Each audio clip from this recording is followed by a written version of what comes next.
Or shall I take it for myself? Yeah, we can watch the time. Yeah. Okay, cool. Okay, so hello everyone. Thank you for having me. My name is Daniel. I'm an activist for Die Linke in Berlin, which is the left party in Germany.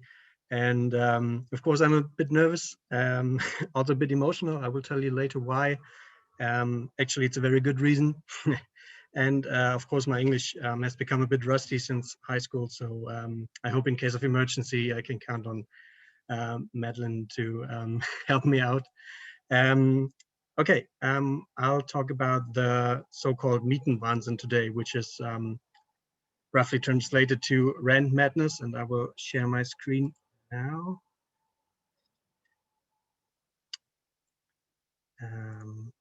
Okay, can you see it now? Cool. Okay.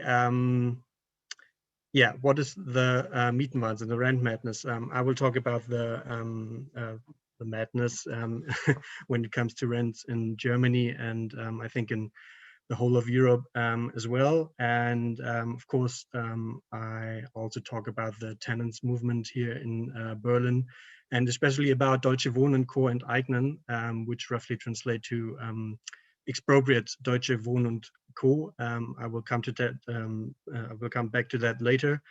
And yeah, I also hope that I'll be able to learn about your fights, your resistance when it comes to rents being too high, and yeah, maybe we can discuss what we can learn from each other later on. So to start, how am I personally affected by the rent madness? I don't know if you know this feeling. Some or the most of you guys look a little younger than me, but as you grow older, this starts to change, and you're very anxious about going to the mailbox. Usually, as a kid or as a teenager, you're very happy to receive letters. Later on, you expect bad news or bills. And in this case, just to start my presentation, this is a letter I received in the April of 2021, and it's what we have to, what me and my flatmate had to pay back after the so-called rent cap, which I will also talk about later, was rejected by the Supreme Court here in Germany. And yeah, it's about 716 euros, which is about $815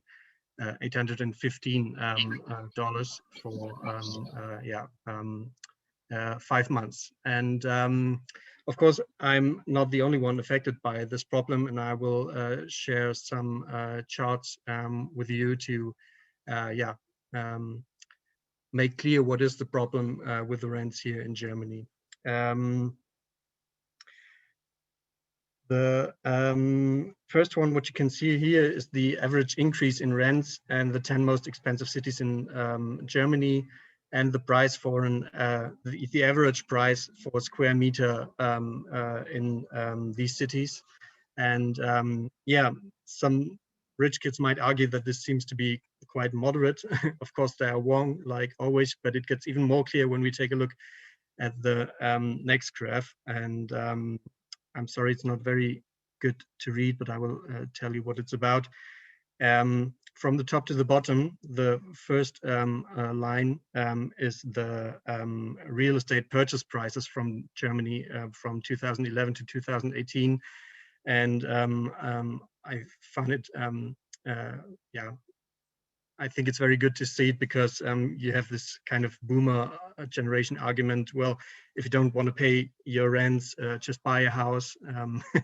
And yeah, you can see the problem with that. It increased at a rate of around 66%. The second line you can see is the development of rents in big cities.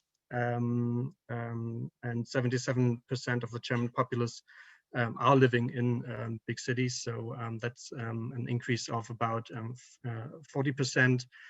And the third one is also very interesting, because those same rich kids argue that, okay, not everyone has to live in these big cities.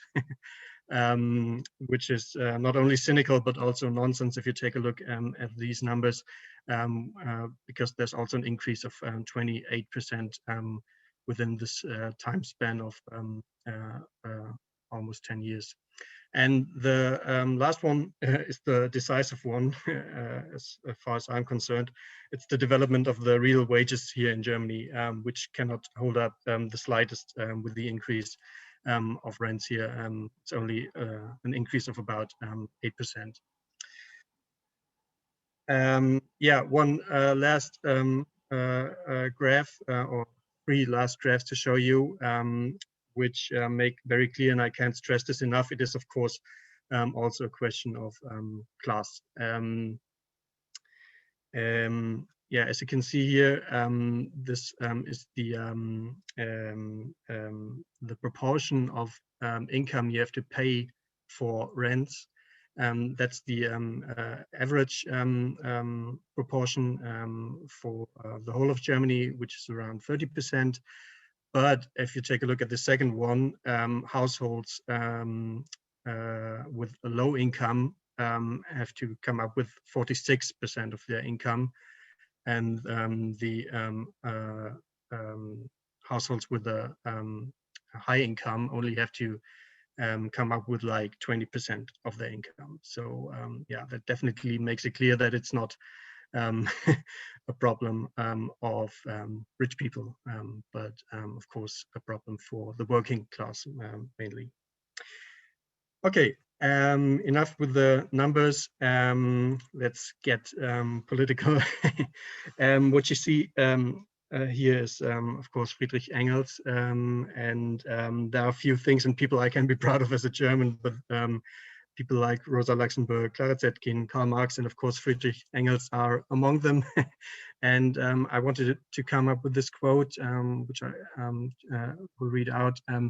In this society in which, therefore, there must always be tenants, even for the most infamous pigsties, which, yeah, and in which finally the house owner, in his capacity as capitalist, has not only the right, but in view of the competition to a certain extent, also the duty of ruthlessly making as much out of his property in house rent as he possibly can. In such a society, the housing shortage is no accident. It is a necessary institution, and it can be abolished together with all its effects on health, etc., only if the whole social order from which it springs is fundamentally refashioned. I just wanted to slip in this quote because I think it's very important for us as socialists to keep in mind that the housing question is intertwined with capitalism as such. That doesn't mean, of course, that we can't do anything about it, which is under the level of social revolution, so to say. Of course, we should fight for reforms, even if it might just offer a small glimpse to what a just society might look like. And yeah, so that's what we try to do here in Berlin, and I will try to tell you what we did. So the first thing is the Mietendeckel, the rent cap, which I was talking about before. It was a proposed bill to cap rents in Berlin, including a rent stop, a rent ceiling, for at least 5 years. So to make this more concrete, it was a price around €8 per square meter, which would mean a lot for a lot of people. And of course, in my case, you saw that it was around €150 per month, which we would have saved here in my flat share. I have some comrades who actually would have saved more than €400 a month when it comes to rent, which is of course a huge amount. Yeah, we as a shared flat luckily were able to save the money because we knew that it might be rejected, but a lot of households, of course, couldn't save up all this money, and so for a lot of people, it's a problem now to pay back these amounts. And yeah, as I said, it was rejected on April the 16th by the Bundesverfassungsgericht, which is kind of, yeah, similar to the Supreme Court in the US, I think. And yeah, if you ask me, it was a judgment made by upper class judges for their upper class friends and proprietors. And yeah, that's something we have to deal with. The day after the rejection was announced, we had around 30,000 people out on the streets here in Berlin, which should give you a small impression of how strong the tenant movement here in Berlin is. The much more sustainable solution, in my opinion, is what I also talked about before, Deutsche Wohnen und Co. enteignen, which, as I said, roughly translates to expropriate Deutsche Wohnen and Co. Expropriate Deutsche Wohnen and Co. Deutsche Wohnen is one of the biggest real estate companies here in Berlin and also in Germany. And Deutsche Wohnen und Co. enteignen is an initiative working with the three-step referendum, which started in 2019 with the goal to expropriate real estate companies owning more than 3,000 flats in Berlin. This applies to around 200,000 flats in Berlin. And by this means lowering the rents in said houses and putting price pressure on smaller proprietors. So the basis for this referendum is actually the basic law of the Federal Republic of Germany, which totally allows expropriation. I just have two quotes here. Expropriation shall only be permissible for the public good, and land, natural resources, and means of production may, for the purpose of nationalization, be transferred to public ownership or other forms of public enterprise by a law that determines the nature and extent of compensation. And at this point, I have to say that this is an everyday thing in Germany, especially when it comes to Autobahnen, highways, railway tracks, and coal mining. Whole villages in Germany are being destroyed for the sake of coal mining, and that's something the government does all the time, the federal as well as the regional governments, but it was never tried for the public good, so to say. And this is what we are trying to do. And the basis for this, as I said, is the basic law of the Federal Republic of Germany. We don't know yet what the judges will make of it. It might be possible that they reject this as well, but still it is quite a strong signal if we should succeed. And I will tell you in a few minutes what we do in this initiative. But first, let's have a look at who is the enemy. One of them, of course, is, as I said, Deutsche Wohnen. It's the real estate company for which the initiative is named. It's the largest one in Berlin, and they're owning almost 115,000 flats in Berlin alone. And just to give you an impression, as far as I know, there are about 300,000 flats in Berlin in general. So of course, this has an effect on the housing market in Berlin if we should succeed. Yeah, the profits from the rental properties in 2020 are about 1.2 billion euros, around $1.4 billion. Daniel, we have about 6 or 7 more minutes. Okay, cool. We can go over a little if we need to, but just so you know. Okay, cool. This is another number which always shocks me. Every Deutsche Wohnen tenant pays an average of 177 euros or $211 per month just of dividends to the shareholders of Deutsche Wohnen. So it has nothing to do with the housing being a human right, but it's only there for the profits, as you can see.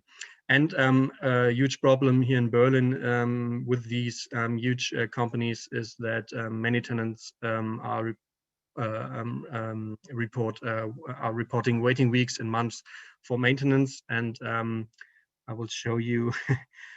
And this is not something out of the ordinary. This is a flat of in the ownership of Deutsche Wohnen. These tenants waited for 3 years now for Deutsche Wohnen to take care of this mess. And this is, as I said, nothing out of the ordinary. Another one, just to give you an impression, is Achelius. This nice-looking fellow is Roger Achelius, a guy from Sweden, who stating here, after the rejection of the rent cap, I'm very happy that Germany found its way back to order, which is a very German thing to say, actually, but yeah, that says something about his mindset, I think. And yeah, their profits are around 500 million euros per year, or $595, and also many tenants report waiting weeks and months for maintenance. Okay, so what are we doing in the campaign? Hundreds of activists throughout Berlin, and it was very, very nice to see, are organized in so-called Kiez teams, neighborhood teams, collecting a lot of signatures, which we need for this second phase. In the first phase, I think we needed around 20,000 signatures. And not only signatures, you have to approach the people and get a lot of their data, because they have to check if you are, what's it called, if you have Wahlrecht, if you're eligible to vote. And citizenship. Yeah, citizenship, right. And so we always have to collect much more than the level they give us. And so in the second phase, we have to collect 270,000 signatures, or 175,000 valid signatures to proceed to the third phase. And as Die Linke Neukölln, as the left party Neukölln, a borough of Berlin, we collected, this is not this number is actually wrong. We collected 70,009 signatures via canvassing, info stands, pub crawls, rallies during the last 4 months. And yeah, as Die Linke Berlin as a whole collected 30,000 of these signatures. And yeah, very cool work during the last 4 months. So yeah, here some some impressions of us yeah, collecting the signatures, or at least celebrating that we collected signatures.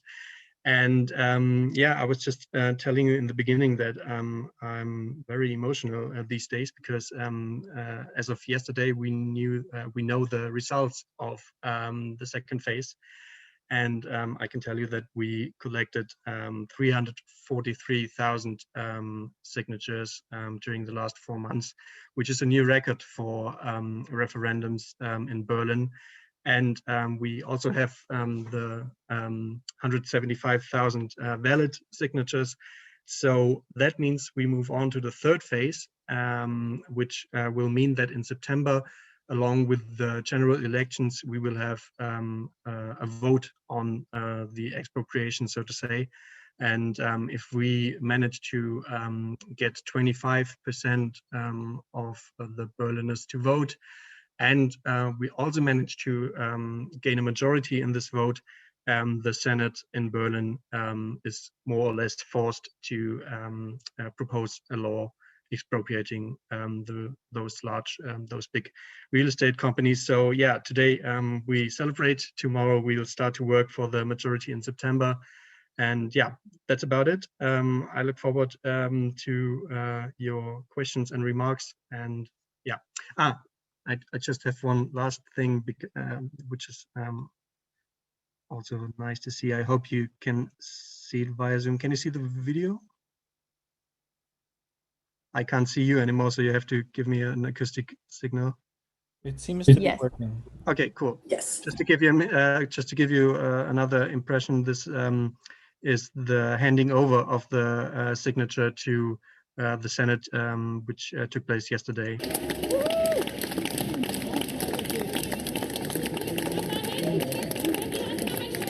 And of course, we had a lot of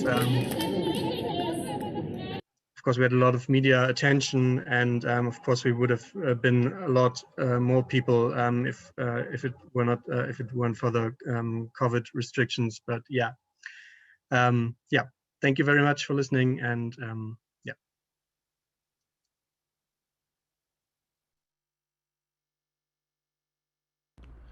Thank you so much. Well, let's have a little bit of discussion. At 10:40, we're going to take a break, but for another 10 minutes or so, we can talk with our comrade who's given us this wonderful presentation.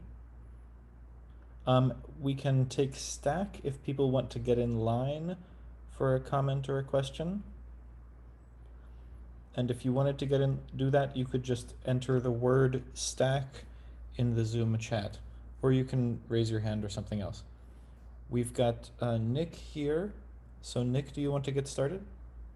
Yeah, and thanks again, Daniel. That was really awesome. I mean, obviously, a lot to learn, I think, from the successes you've had. My question is, so you mentioned a couple methods of, acquiring these signatures and getting out there. I mean, was there one in particular that you found to be kind of the most successful means of getting out there? Or do you think your kind of multifaceted approaches really, kind of got such a success rate?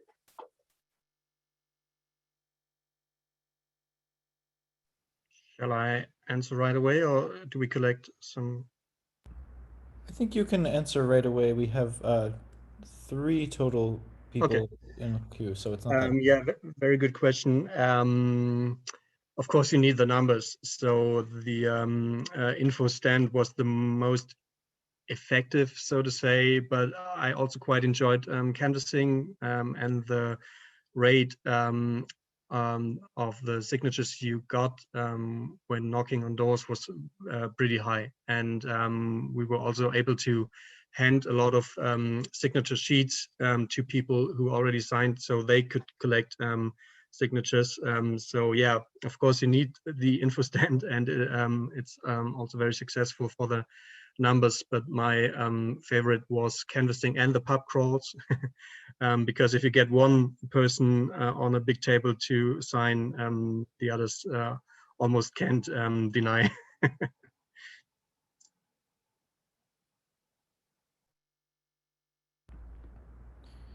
We have next MJ and then Jared. MJ, would you like to speak at this time? Yeah, hi. Thank you again, Daniel. This is a really wonderful presentation. We super appreciate you being here. My question was, looking at your trend timeline starting in 2011 to 2018, I wonder what you and your comrades think is the influence of like the G8 countries, so specifically Canada and the United States, on these kind of increasing trends in like private companies, buying residential properties, because we do see that also booming here in the US. Also a very good question. Thank you. I'm not an expert on that, I have to admit.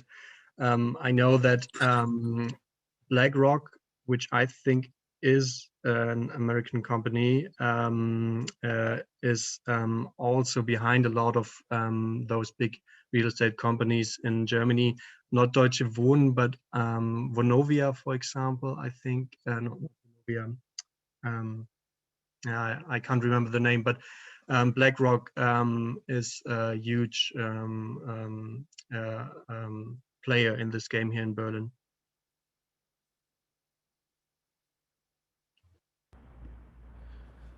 We have Jared next. Would anyone else like to get, okay, Gio. And then I also want to make sure that after Jared and Gio, Daniel, if you wanted to ask us questions about ask anything in particular about what we're doing here, if someone would like to talk about that, we can share as well. But Jared, then Gio. Yeah, I posted my question in there. I was just curious what the colors represent in the last video. Also something I can't answer. It's just the colors of the initiative, Deutsche Wohnungen enteignen, but I have no idea where they come from. I guess it's just a question of visibility, to be honest. Thanks. Hey, Daniel, I also wanted to say thank you. This was great, and I feel like I learned a lot. I'm the secretary of our housing committee, so I can speak a little bit to what we're looking at around tenant organizing initiatives. Certainly nothing on this scale, so this is really incredibly impressive to see. I was curious if you could tell us just a little bit about the culture around sort of, I get the sense that in Germany, there's a lot more of sort of cooperative housing, or maybe sort of cooperative, like tenant unions are much more of a thing there. Whereas here, especially tenants in privately owned housing are not really protected to organize. Like they can sort of, there are things you can do, but if you're not in public housing, your rights and protections are not really as much. So we're kind of trying to find ways to organize within that. And so I was curious about like kind of what that climate is like in Germany compared to here. Yeah, we have cooperative housing here in Berlin. I think around 50 or 60,000 of the flats here in Berlin are cooperative. And problem is, of course, these cooperatives are much better than the private companies, but still they also tend to make profits during the last years, and this comes with a lot of problems as well. So yeah, it's much better than the private companies, but still it goes along with quite a few problems. Some of them even argued against the rent cap, which is madness, if you ask me, but they kind of act like small companies in some cases. And yeah, I wanted to say something else, but now I forgot. Yeah. Very good that you brought it up, because Deutsche Wohnen und Co. enteignen does not only want to expropriate those large companies, but they also want to install tenant councils, and which is a very important addition to the expropriation, because of course I prefer the state as an owner to these houses, but not everything will turn out fine if the state owns these houses. And yeah.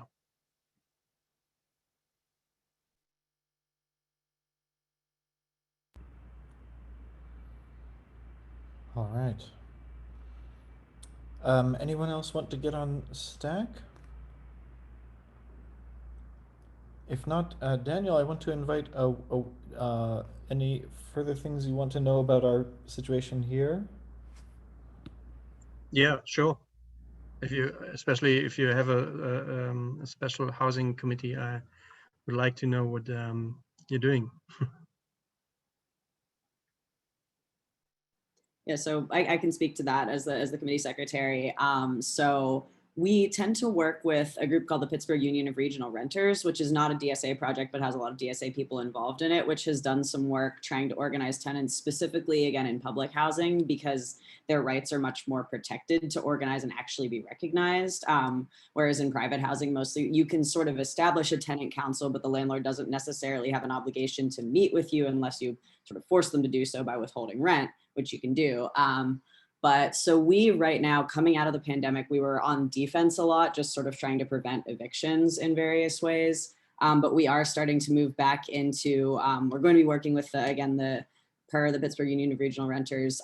They haven't really decided on properties to target yet, but in the meantime, our hope is to get out into some properties where we know that there are problems, we know there are abusive landlords, and give tenants sort of the resources they need, maybe not to form sort of an officially formalized tenant union at this point, but to say like, here's how you can legally withhold rent. Here's how you can, here are your legal rights if your landlord is not maintaining your property and is taking years and years to make necessary repairs, things like that, to sort of lay the groundwork for hopefully a larger tenant movement in the time to come.